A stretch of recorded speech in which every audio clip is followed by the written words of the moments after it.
E agora nós vamos trocar uma ideia aí com a Josi, né? Pastora Josi.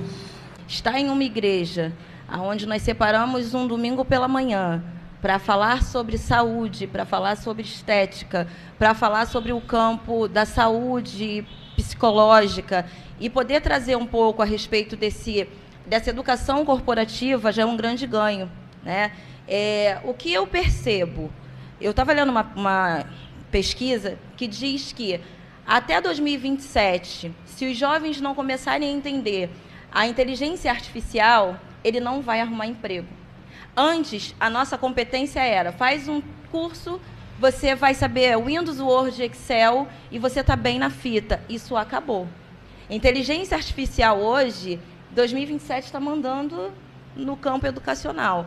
Então, o professor que não começar a aceitar essa inteligência artificial, ele vai perder vaga no mercado de trabalho. O jovem que se nega a buscar essas habilidades, ele também hoje não vai conseguir exercer aquilo que ele vem estudando já dentro da faculdade. Talvez você esteja cursando o 2º ano da sua faculdade. Quando chegar no 4º ano, você já deixou de ver conteúdos que você vai precisar utilizar dentro da empresa. Eu ministrei um treinamento essa semana com jovens, onde eles tinham que montar umas planilhas, e em uma turma com 40 jovens, eles editavam simultaneamente a mesma planilha. Né? E eu vi jovens falando assim, não, mas como que eu vou mexer se o computador está com ele? Hoje em dia, nós temos o acesso liberado. Eu estou aqui montando a minha planilha, e nessa mesma planilha o pastor Jorge mexe e alimenta. Eu libero para ele o acesso e eu digo, nessa programação, olha, você vai mexer só na parte de cores e eu vou mexer no conteúdo. Então, 40 jovens tiveram que montar uma planilha e a gente consegue ver ali outras competências. Né? Antes você olhava e falava assim, eu só preciso ter a parte técnica.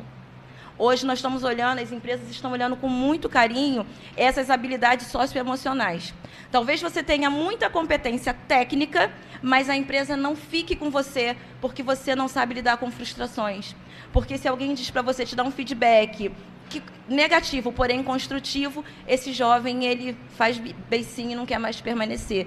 Então as empresas entenderam que eu prefiro trabalhar com você, que vai adquirir essa competência técnica, mas que você é educado, que você sabe se portar, que você sabe mostrar os seus sentimentos. Foi muito falado aqui hoje pela manhã. A empresa vai ficar com esse jovem e ele não vai mais olhar tanto. É importante essa competência, mas não é mais essencial.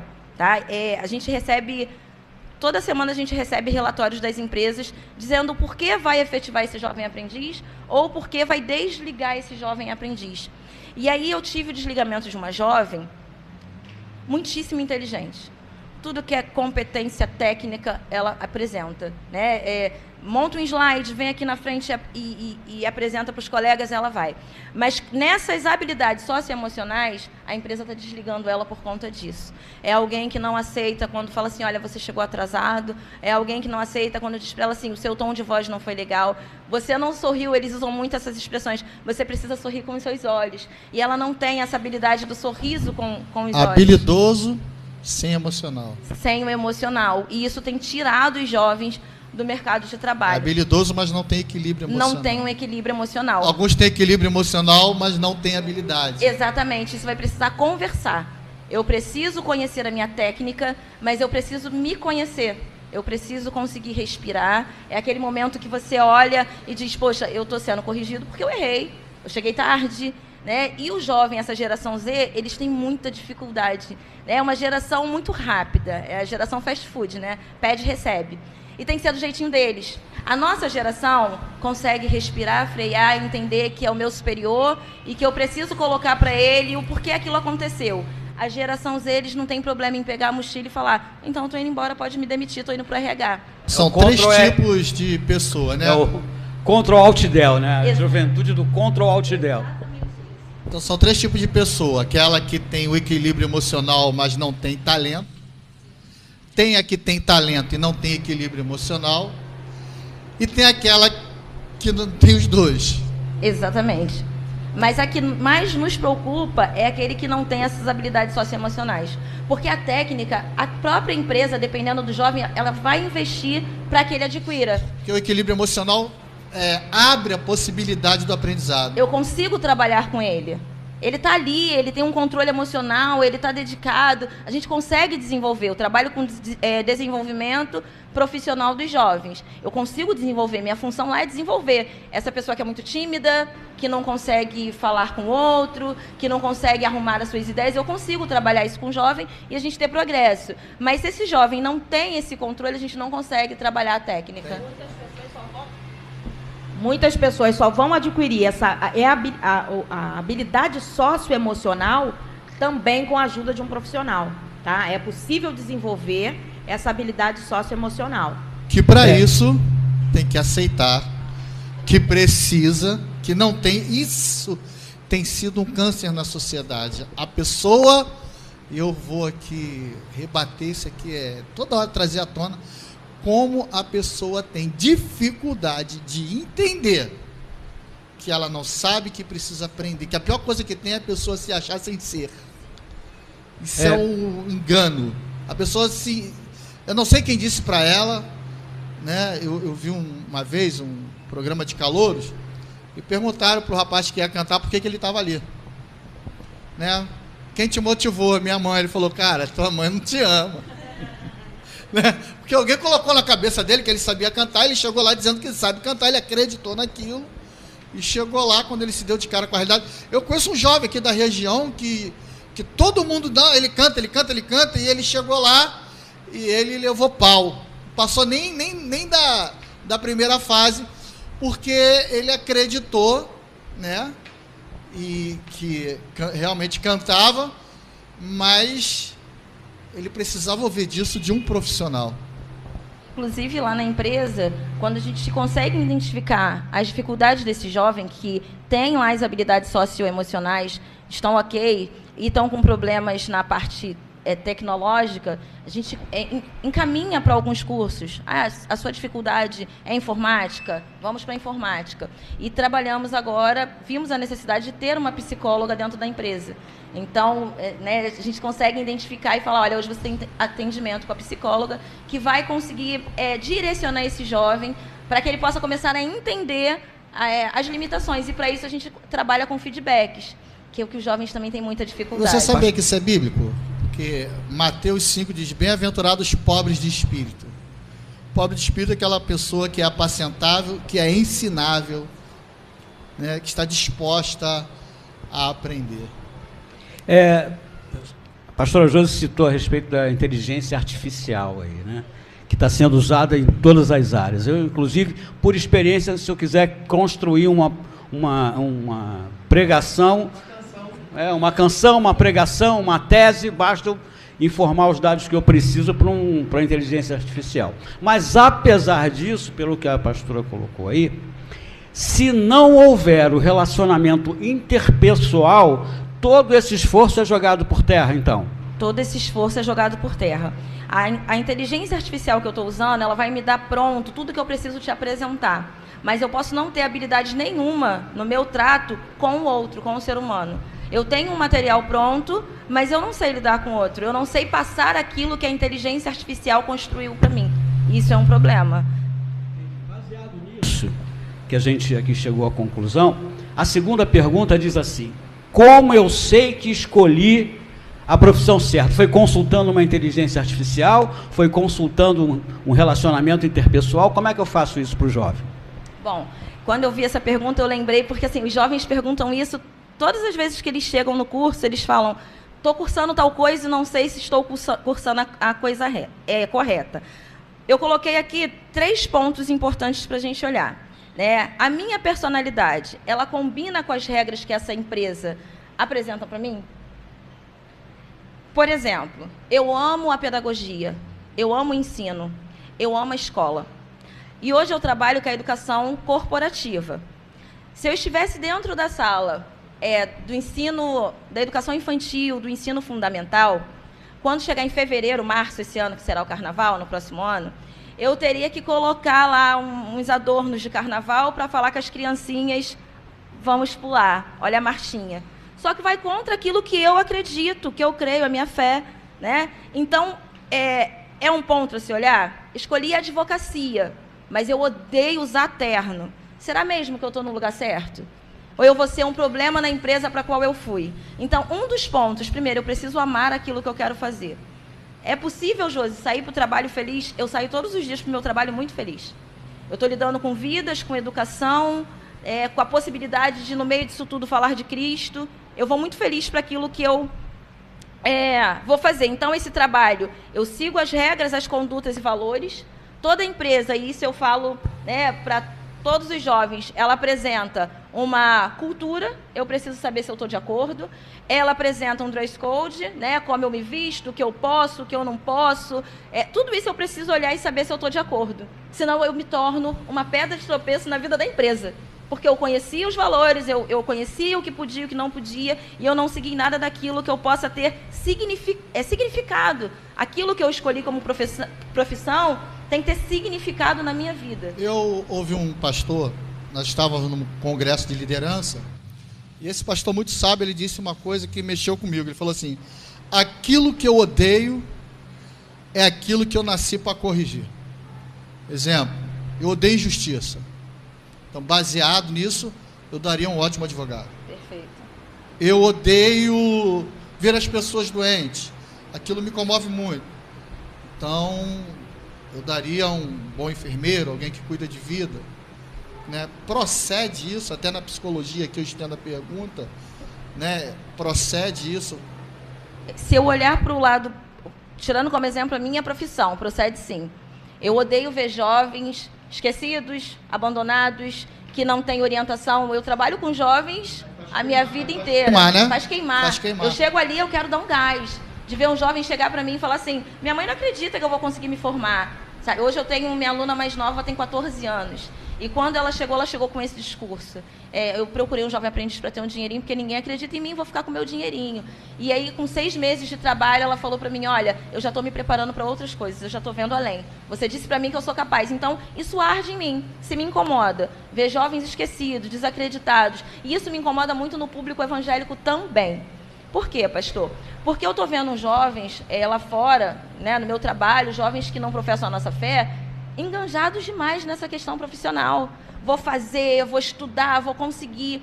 E quando eu converso com muitos jovens evangélicos, eu vejo eles ainda num marasmo muito assustador. O que você quer cursar? Está no último ano do ensino médio? Não sei. Do que você gosta? Não sei. O que você quer? Não sei. Você usa as redes sociais para quê? Feed, eu fico rolando lá e vendo a vida dos outros o tempo todo. Então, quando você olha para esses dois públicos, o pessoal que está lá fora vai sair na frente de lavada. Cristãos se preparando, e muitas das vezes o crente está dizendo que Deus irá fazer. E nosso Deus é um Deus de princípio. Tem o ímpio e tem o evangélico. O ímpio estudou a beça para aquele concurso, e o evangélico está dizendo: Deus proverá. Deus não é injusto, né? Deus nem justo. Ele não pode praticar injustiça. Isso me preocupa. Eu tenho visto aqui na terceira pergunta que foi feita, que isso que você colocou agora, que você explicou tão bem, que os jovens hoje se acham, muitos deles, sem preparação para o mundo que vai vir, por aquilo que ele vai enfrentar para trabalhar. Eu conheci uma pessoa que era engenheiro e nunca conseguiu trabalhar como engenheiro, e ele era vendedor de papel higiênico para supermercado. O sujeito tinha um faturamento astronômico, tinha uma vida muito boa. E uma vez eu perguntando para ele: vem cá, você não partiu para engenharia? Então, sabe por que eu não parti para engenharia? Porque eu tive que aprender na vida. A minha mãe, nem meu pai, nem a faculdade que eu fiz, me ensinaram para eu ser empreendedor. Eu aprendi a ser empreendedor trabalhando numa empresa onde eu entrei como boy e cheguei a ser vendedor e fiz a minha vida dessa maneira. Você acha que existe algo, quer dizer, o que está errado aí nessas instituições de ensino, e até não nas de ensino, como a pastora colocou, dos jovens evangélicos se tornarem meio que obtusos com relação a esse desenvolvimento, para poder crescer, para poder realizar da mesma forma que os jovens que não são evangélicos são? Você acha que tem possibilidade, existe um caminho para esses jovens evangélicos? O que eu vejo que acontece muito, até para o público que eu tenho também, eu tenho jovens que eu dou treinamento que são evangélicos. o olhar desses pais, dessa família, está totalmente, exclusivamente, unicamente voltado para a questão do Deus irá fazer. Você precisa estar na igreja, você precisa estar no culto, olha o horário, mas você não vai encontrar essa mãe dizendo para ele, olha, você precisa avançar com seus estudos. Né? Fica tudo muito na conta do que Deus vai fazer. E as pessoas crescem dessa forma. Né? Eu preciso ter um cérebro inovador. Hoje é uma coisa que eu falo para todos os jovens. Se você não estiver aberto às novidades que estão sendo apresentadas, e aí eu abro um parênteses nisso, né? Olhando e estando dentro da palavra do Senhor, né? Porque tem muita coisa sendo inventada lá fora que nós não vamos seguir, não vamos professar, mas quando nós olhamos para o crente, nós precisamos fazer o que está acontecendo hoje. Né? A religião, a educação evangélica, ela precisa ter mais essa abertura da questão do corporativo. O que você vai fazer com a sua vida profissional a partir daqui? Ele aprendeu, esse rapaz que o senhor falou, ele tinha todo o conteúdo, mas ele foi aprender com a vida aonde aplicar e como aplicar os conteúdos que ele tinha. Né? Enquanto a gente deveria fazer mais vezes o que nós estamos fazendo hoje. Né? Eu estou o tempo todo na igreja, amém, nós precisamos estar na igreja, ouvir a palavra do Senhor, mas existe uma vida lá fora onde você é a igreja também, uma parte da igreja também. E lá fora está competitivo. Você precisa ter habilidades, você precisa ter técnicas, você precisa ter conteúdo. Se você está cursando ensino médio e ainda não tem ideia do que você vai fazer, eu lamento te informar que você já está atrasado, que você já está ficando para trás. Poxa, Josi, você está assustando a gente. Que bom. A intenção mesmo é que nós possamos sair daqui hoje assim, eu preciso tomar um rumo, porque... E eles são bons, pastores. Esses jovens que estão lá fora e que estão passando como um trator em cima dos jovens evangélicos, eles são bons em conteúdos, eles são disciplinados, eles têm horário, são jovens que chegam 10 minutos antes do horário que eu marquei para estarem lá, sabe? E eu vejo, triste de dizer, jovens evangélicos que estão chegando por trás de tudo isso. Não tenho compromisso, não tenho horário, não sei o que quero. Então é algo que a gente precisa começar a falar com mais força. Pastora, você acha que deveríamos ter nas igrejas profissionais assim, para oferecer esse tipo de conhecimento para os jovens? Tipo assim, mostrar os caminhos, o que eles precisam fazer, o que o mercado exige, né? Que tipo de comportamento, como a pastora explicou, que a pessoa era simpática, se mostrou simpática e ela foi bem aceita, ou se mostrou reativa a essa simpatia e foi excluída. Esse tipo de orientação, a pastora acha que seria bacana ter alguém nas igrejas para orientar os jovens? Acho essencial. Eu tenho uma conversa que eu tive com o Felipe, com o Renan, comecei a falar com alguns jovens, que eu comecei a me sentir, eu posso fazer além pelos jovens da minha igreja. Por quê? Eu estou lá no meu trabalho, eu estou ensinando os jovens lá a montar o seu currículo. O currículo hoje, né, os mais aceitos, primeiro, esse recrutador, ele também está muito estético. Então, ele vai olhar alguns modelos de currículo e ele não vai nem ler, ele vai descartar. Então, eu estou lá no meu trabalho ensinando para esses jovens que o modelo de currículo a ser montado agora é esse, onde você vai colocar suas competências técnicas, o que você adquiriu na faculdade, né? Eu vou dando esse passo a passo lá. Eu estou lá também falando sobre homossexualidade. Eu estou lá dizendo que a gente não fala mais sobre homossexualismo, né? Porque é visto como doença e você não pode mais usar esse tipo de palavra. Eu estou lá também dizendo para os jovens que uma gravidez fora do tempo vai trazer impactos para a sua vida profissional. Então, eles estão lá sendo instruídos. E por que eu não estou trazendo, como líder dos jovens da minha igreja, para eles como montar esse currículo? Por que eu não estou dizendo para eles o que a pastora trouxe hoje, o que significa o DIU? Por que nós não estamos trazendo esse conteúdo mais técnico e organizacional para que esses jovens tenham tamanhas ferramentas quando chegarem dentro dessas salas de treinamento? É crucial e essencial que essa seja uma fala mais forte no meio dos jovens, sim. Maravilha, porque Deus faz coisas maravilhosas, pastor, porque hoje aqui, os assuntos, apesar de serem diferentes, a gente encontrou pontos de união entre os assuntos, né? Deus faz isso para que a gente entenda que é Ele que está no comando de todas as coisas. Sempre. Né? Ô Josi, qual é a dúvida aqui da galera? Me formei, estou com o diploma debaixo do braço. O que eu faço? Qual o melhor caminho? Só botar o diploma no altar e orar?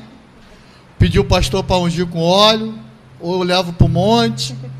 Fico lá, acabanado lá 7 dias? Porque a gente quer uma posição direta, né? O cara está ali, está desempregado, ele quer trabalhar, começou a namorar e precisa de um dinheirinho para levar a namorada para sair. Ela se formou, quer ajudar em casa, ou quer tocar sua vida.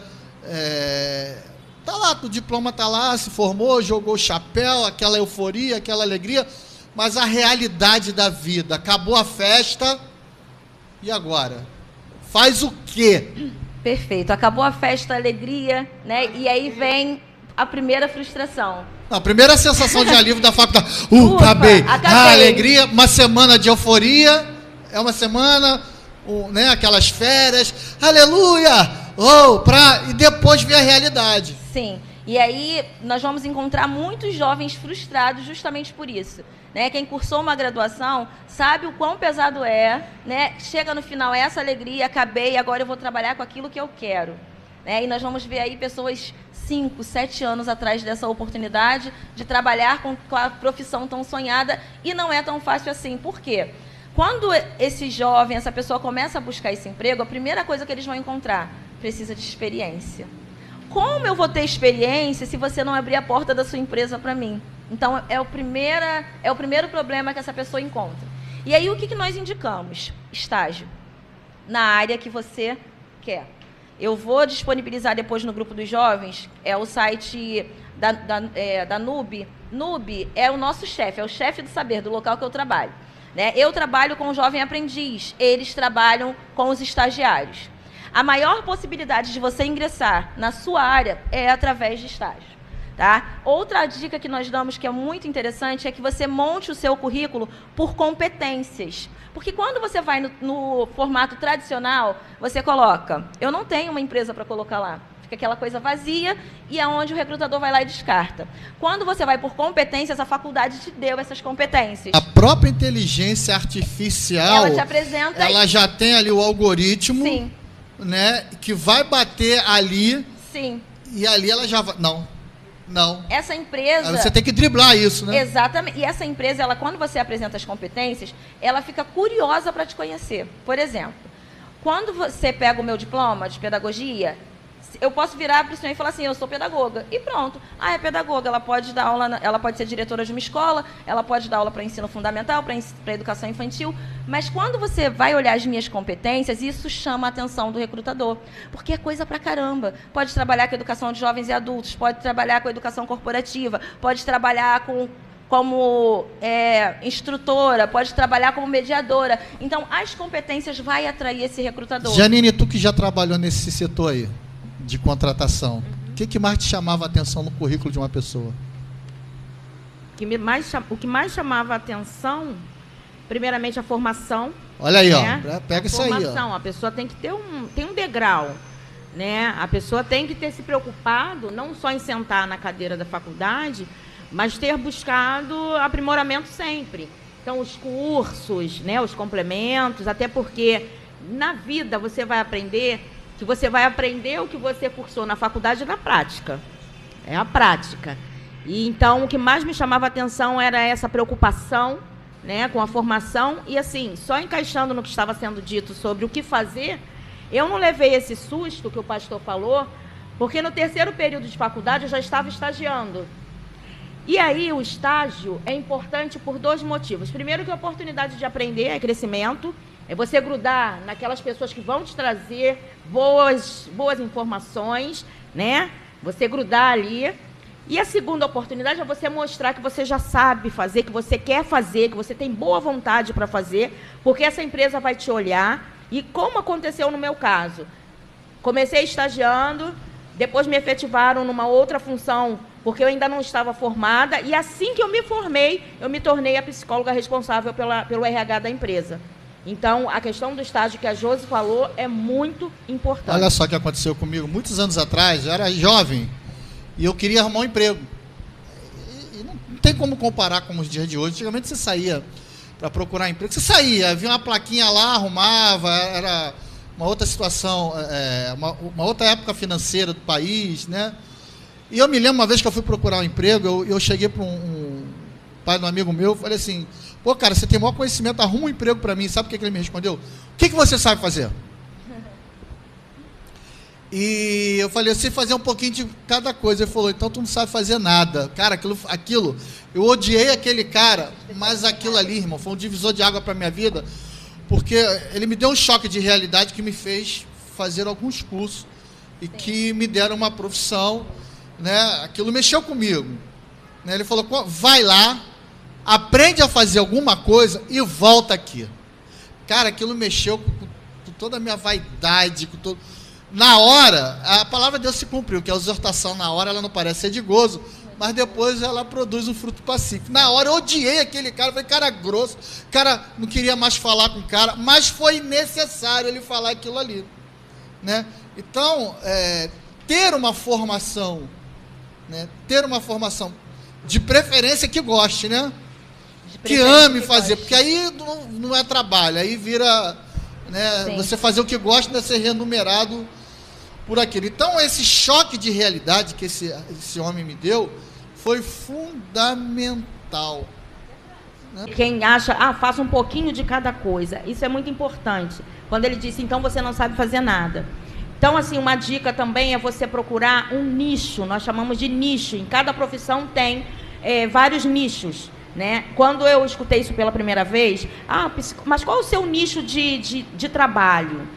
Né? E eu achava isso uma bobagem, porque eu sou psicóloga, eu estudei todas as áreas, então eu atendo todas as demandas, ansiedade, depressão, eu atendo todas as demandas. Mas, quando eu entendi que você tem um norte, um nicho, dentro do direito tem, eu quero ser criminalista, eu quero ser tributário, dentro da psicologia também tem, e eu, assim, me encontrei de uma forma, porque quando você encontra o seu nicho dentro da sua profissão, você direciona seus estudos em direção àquele nicho. Eu, por exemplo, eu amo atender todas as demandas, mas eu me encontrei no meu nicho com as crianças neurodivergentes. Então, eu hoje em dia atendo muitas crianças autistas e eu simplesmente me encontrei. Continuo atendendo ansiedade, depressão, mas isso me ajudou a estudar mais um determinado assunto. Isso me ajuda a me tornar especialista, porque é o que eu quero, me tornar especialista num determinado assunto. Olha só como é que é a coisa, né? Aí a gente não quer unir a Bíblia. Existia um rei chamado Saul, que ele estava precisando de alguém. Lembra essa passagem? 2 Samuel, capítulo 16. E alguém disse assim, conheço alguém, conheço a Davi. E ali vai colocando todas as características, mas tem uma parte que me chama a atenção, que é, e sabe tocar bem. Não é sabe tocar, ou só sabia. Então, você tem que ser bom naquilo que você faz. E quem é bom, pega isso aqui, a juventude que está aí. Quem é bom no que faz, tem vaga diante de reis. Rei nunca vai... Rapaz, imagine você como contratante. Você nunca vai querer uma pessoa meia boca do teu lado. Você pode ser um cara que serve café na empresa, mas o teu café é o melhor da empresa. Você pode ser o porteiro, mas você é o melhor porteiro. Excelência em tudo. O problema é que as pessoas acham, né, elas são meia advogadas, tudo meia boca. A síndrome da TPM, tudo pela metade, né? Então, quando eu olho para esse texto, eu vejo que colocaram diante do rei um cara bom, sisudo em palavras, que não joga a conversa fora. O Senhor é com ele, que toca bem, que é valente. Olha só as características. Então, um contratante, eu penso assim, e vocês que trabalham nessa área, ele não vai querer colocar uma pessoa meia boca. Uma pessoa que trabalha com música, né, Renan? O cara não vai querer colocar um músico meia boca. Ele não vai querer contratar um professor meia boca, até porque ele vai ter que responder por ele. Na minha contratação, eu vivi disso também. Porque além das minhas competências técnicas, e foi por isso que eles entraram em contato comigo, eu tive uma entrevista tanto com o pessoal do Rio de Janeiro quanto o pessoal de São Paulo, né, ao mesmo tempo. E aí eles falaram para mim assim, tá, a competência técnica nós já vimos. Eu tive que apresentar uma aula para o pessoal que estava lá em São Paulo, então eu tinha que projetar tela, eu tive que fazer um monte de coisas ali sob pressão. A parte técnica você vai se virar dentro de sala. Mas diz pra gente qual a habilidade que você tem para o público que você irá trabalhar. né? E aí até o meu chefe até hoje ele comenta isso, e eu falei para eles, eu gosto muito de trabalhar com jovens, eu sei trabalhar com jovens. Aí a psicóloga de São Paulo, ela falou para mim, mas Josi, você diz isso porque você é mãe. Eu falei, eu digo isso porque eu sou mãe e porque eu sou líder de uma mocidade na minha igreja, né? E ainda glorifiquei o nome do Senhor logo no processo seletivo, porque eu sabia a igreja que te ajudou? Muita coisa, foi crucial. E quando muita coisa que aprendeu aqui serve para lá, né? Muita coisa, comportamento, né, os jovens e tudo mais. E aí, dentro desse nicho que a Janine disse, né, a pedagogia, como eu disse, te dá um campo muito amplo. Hoje, eu estou me especializando em educação corporativa voltada para jovens. Eu tenho que ser boa nisso. Essa semana eu cheguei no meu trabalho e eu tenho turmas, eu tenho hoje quase 400 jovens que eu ministro treinamento. E quando eu cheguei em uma turma que são 40, estavam faltando 8. Chegaram para o treinamento e o chefe falou, não, transferi você para outra turma. Eu falei, gente, tiraram 8 jovens da minha turma. A gente utiliza até essa técnica aqui para obreiro. De tudo. Sim. Tem que ser bom. Tem que ser bom. E aí quando... Ou disposto a aprender. Sim. Quando eu que aí entra aquela parte do emocional, né? Habilidade emocional. Habilidade emocional. Quando eu fui, só para a gente encerrar aqui, falar com o pastor Jorge, quando eu fui entender porque esses 8 jovens não estavam mais na minha turma, o meu chefe, nós somos 16 instrutoras, né, aqui no Rio, fora as 70 de São Paulo. E ele disse para mim, José, eu tive que abrir vagas porque sua sala tem 40 e os outros 8 jovens que estão chegando são jovens muito difíceis, né? Então, entre essas 16 instrutoras do Rio de Janeiro, eu preciso que você atue com esse... Eu fiquei muito feliz. Falei, que bom que a empresa está me olhando como alguém que vai poder intervir com esses jovens muito difíceis. Né? Não é para isso que Deus me chamou? Né? Deus não nos chamou para ser pastor só de ovelha boa, mas de ovelha ruim também. A gente é pastor de ovelha boa, ovelha ruim também. Eu lembrei disso, quando ele falou, eu falei, os 8 piores estão vindo para mim. Falei, amém. Caminhando para o final. Pastor José, saindo um pouco do nossa conversa aqui de excelentes intelectuais em vários assuntos, e eu quero que, tipo assim, que essas coisas sirvam para quem está vendo, né? O que está sendo debatido, não para nossa satisfação entre nós, mas para aqueles que estão vendo. E existe sempre uma preocupação daqueles que terminam os seus estudos, se preparam, e por uma questão de segurança, quererem arrumar um emprego seguro, e se pensa logo em emprego público, né?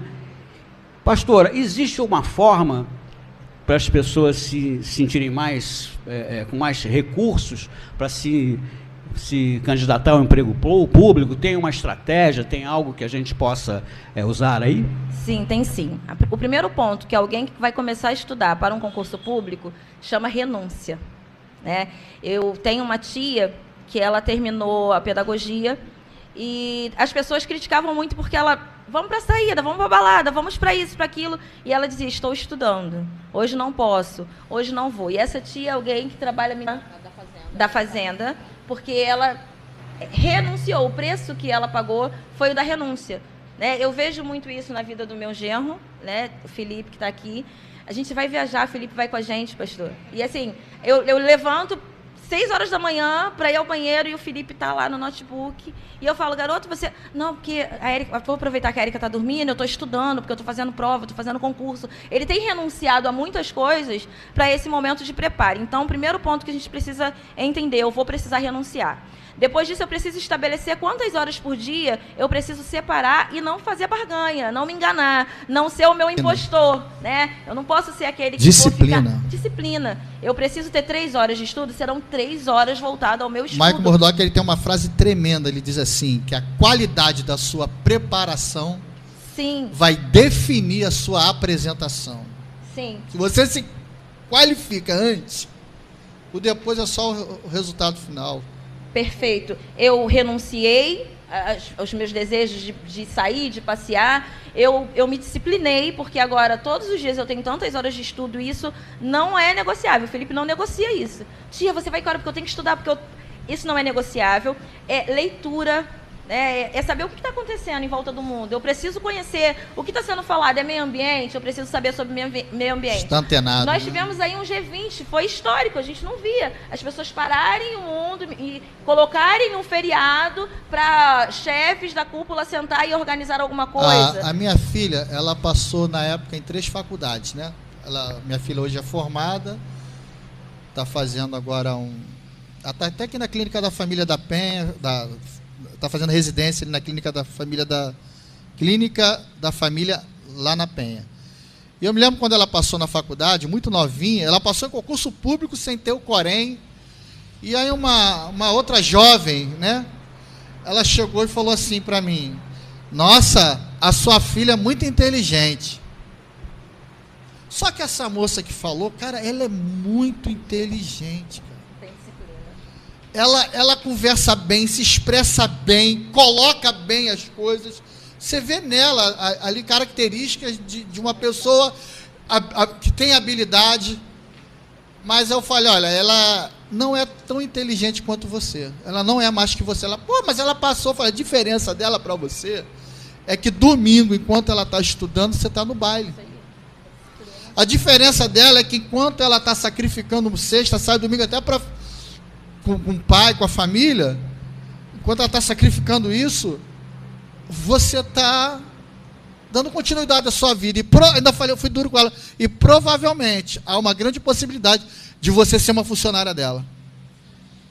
Mas não é porque ela seja mais inteligente que você. É a ordem de prioridade. É o que é importante, o que é necessário, né? E aí ela ficou olhando assim. Eu falei, ela não é mais inteligente. E não é mesmo. E não é mesmo. Mas a minha filha é muito disciplinada. Muito. Tanto é que ela está muito nova e atingindo aí uma questão de... Esse é o problema. Disciplina. Para tudo na vida é disciplina. Até para o trabalho. Eu trabalho por conta própria. Se eu não tiver uma disciplina e uma estratégia, for fiel àquela estratégia, né, de uma forma disciplinada, eu não consigo trazer o rendimento para casa.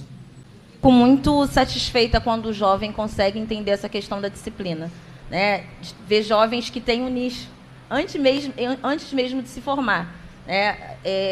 Se você ainda, jovem, não sabe o que você quer cursar, o que você quer fazer, a psicóloga também entra nisso, né? Com o teste vocacional, orientação vocacional, a psicóloga lá da empresa também faz, a Janine faz, de você tentar entender o que você quer fazer. Acontece, às vezes, de você entrar numa faculdade e descobrir que está fazendo uma faculdade que você nem gosta tanto.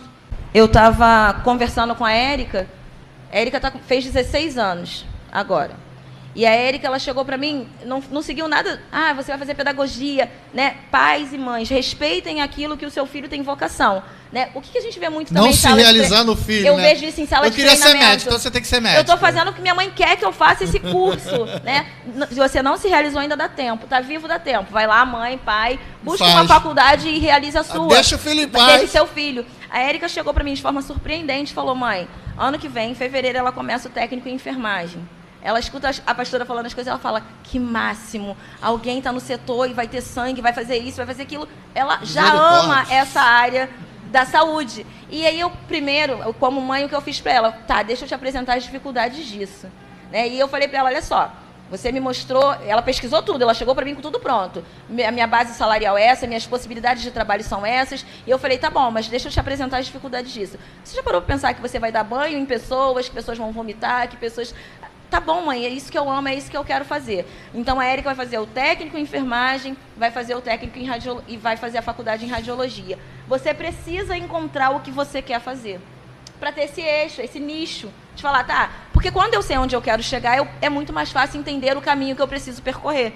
Né? Quando o jovem chega e diz gastronomia, ele vai procurar o curso, como a Tainá. A Tainá, desde muito pequena, se ela falar qualquer outro curso, a gente não entende. Ela já gosta da cozinha, ela gosta do tabuleiro, ela gosta do kit de faca, ela gosta... É o que queima, né? É o que queima. Então, eu tenho um nicho desde ali. Então, eu caminho sabendo aonde eu preciso chegar. Isso facilita. E a última pergunta do dia, que isso aí vai envolver agora os pastores, a gente tem que ter muito cuidado para falar sobre isso aqui. É verdade que nem toda pessoa vai cursar uma faculdade específica, porque os planos de Deus para a vida dela são outros? Já vi casos de pessoas terem que renunciar às suas profissões, sonhos e projetos, porque não era o que Deus queria. E ele tinha outros planos. Isso pode encaixar naquela oração que seja feita a sua vontade? Olha só, eu vou responder isso aqui. 2025, nós vamos entrar aqui na igreja no ano da maturidade. Nós precisamos ter maturidade, crescer muito crente maturo. E eu não estou falando de ADPROD, estou falando no reino. Muita imaturidade. As pessoas, elas não sabem distinguir a voz de Deus. É uma verdade que Deus chama a pessoa a uma renúncia. E Deus, quando chama, você renuncia e as coisas vão fluir. Mas o que eu vejo hoje são pessoas abandonando e não fluindo, porque na verdade era um desejo pessoal e ela não entendeu, né? Eu vou estar falando aqui em breve sobre como discernir a voz de Deus, né? Alguns querem discernir a portas abertas. Vamos dar um exemplo. Que se Deus abrir a porta, é de Deus. Nem sempre. Impressões. A pessoa tem impressões, né? Caixinha de promessa, eu chamo de bibliomancia, né? Tira lá. É verdade que Deus pode até mesmo mudar as coisas, mas isso aqui não é uma regra.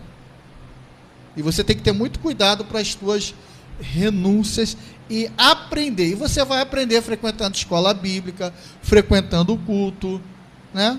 Porque você está lá e Deus pode te chamar. Sim. Pode falar com você, aquilo queimar, se tornar incontrolável na sua vida, Deus falar claramente com você, né? Então, alguns processos errados, né? Da gente querer entender a voz de Deus. Tem muita gente que faz o teste de Gideão, né? Ah, se o noveiro... Então, só que ali, Gideão está mostrando a incredulidade, porque Deus já havia falado com ele antes, de uma forma bem clara. Então, aquilo ali demonstra uma total incredulidade do que Deus já havia falado com ele. E Deus não falou para fazer aquilo ali. A partir daquele momento ali, você vai... Não, Deus nunca... Então, a gente tem que ter muito cuidado, né? Primeiro que Deus não chama neófito. Primeiro que Deus não chama qualquer pessoa. Então, a gente tem que ter muito cuidado. É verdade que nem toda pessoa vai cursar uma faculdade? Bom, é querer entrar na mente de Cristo e trazer uma resposta. Hoje você trabalha com psicóloga, mas amanhã Deus pode mudar as coisas. É possível. A gente vê em toda a Bíblia, né, Deus mudando um sacerdote para profeta. E é preciso tomar cuidado também para esse jovem não ficar sentado, parado, deixando a vida passar e dizendo que está esperando que Deus escolha por ele uma faculdade, o curso, Salmo trabalho. 40, esperei com paciência no Senhor. Sim. Mas enquanto Davi esperava, ele trabalhava. O Senhor nos deu a habilidade e o poder de decisão, né? Ele nos deu essa habilidade de poder escolher o curso que você vai fazer, o trabalho que você vai executar. Pode acontecer de você estar num lugar que você nem esperava e o Senhor te usar com força naquele local ali. Por que será que está escrito crescer na graça e no conhecimento? Então, gente, a experiência que eu tenho para passar é que eu era obcecada para trabalhar no INCA, né? Eu era obcecada, eu fazia campanha de oração, e jejuava, e orava, e pedia a Deus, clamava, e eu trabalhei lá, eu fui instrumentadora daqueles médicos lá do INCA, né, durante muito tempo, e eu era obcecada. Só porque, e ali é um hospital, né, ciências, tecnologia, você tem um salário muito bom, uma carga horária muito boa, mas, em compensação, ali é 12 horas trabalhada mesmo, né, e eu tinha aquela obsessão de entrar ali. Toda vez que eu fazia o processo seletivo, eu ia lá, não passava. E, de repente, o Ministério da Saúde me chamou. E depois eu vi que Deus tinha algo melhor preparado para mim. Sim. Né? Porque ganha a mesma coisa, minha carga horária também é boa, mas eu não deixei de trabalhar por conta disso, esperando a promessa. Entendeu? Sim. Eu continuei trabalhando, continuei no campo. E ali, sem menos eu esperar, o Ministério da Saúde me chamou. Então, mas Deus sempre tem... Se aquilo não acontecer, não paralise a sua vida por conta disso. Continue trabalhando, continue buscando, mas, de repente, Deus tem algo melhor para você e você não sabe. Para encerrar, né, a pergunta é, o Senhor vai nos revelando isso no decorrer da nossa caminhada com Ele? Sim. Agora, a Bíblia diz que na multidão de conselheiros, a gente precisa aprender a ouvir a voz de Deus da forma que a Bíblia apresenta. E se Deus diz que na multidão de conselheiros há sabedoria, a sabedoria está ali, a multidão de conselheiros também é a voz do Senhor. Agora, não é qualquer pessoa que você deva se aconselhar, né? Uma vez uma pessoa veio pedir um conselho sobre... pastor, eu estou num litígio aí com a minha irmã, negócio de venda de casa. Eu falei, cara, olha só, você precisa procurar um advogado, porque ele que entende dessas coisas. A minha função é orientar, né? Então, a orientação que eu tenho, o conselho que eu tenho, é isso. Foi a voz de Deus ali para aquela mulher. Deus me usou para aquela mulher. Agora, se ela fez ou não. Amém? Nós encerramos aqui o nosso Pod Cristo. Amém? Uhul! Aquela hora que você bate palma.